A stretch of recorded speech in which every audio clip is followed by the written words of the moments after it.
Afhayeenka ciidanka booliska Somaliland Faysal Xiise Cilmi ayaa wax laga xishoodo ku tilmaamay eedowga yimi xisbiga wadani kaasi oo ku aadanaa in xisbiga wadani ay sheegeen in saraakiil ka tirsan ciidamada booliska Somaliland uu xisbiga kulmiye u magacaabay xilal kala duwan oo ka tirsan xisbigaasi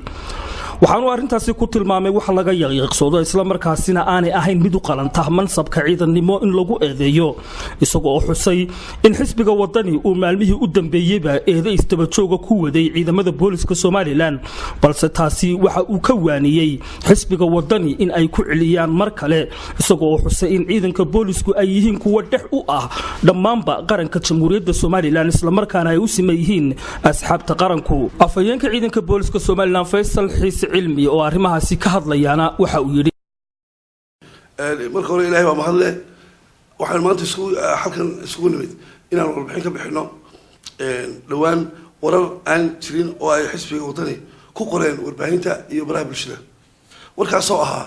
in saraakiil ka tirsan ciidanka booliska oo xisbiga kulmiye u magacaabay jagooyin kala duwan oo degmooyinka magaalada Hargeysa warkaasi waa war been ah oo aan sariir hatan lahayn oo war in dalaana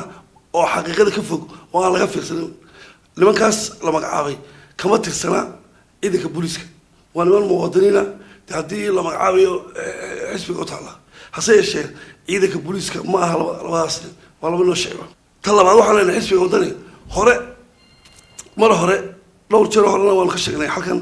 waxaan leenahay war ciidamada arrimahooda faraha kala baxa ma wanaagsana mana fiicna in had iyo jeer laga hadlo arrimaha ciidamada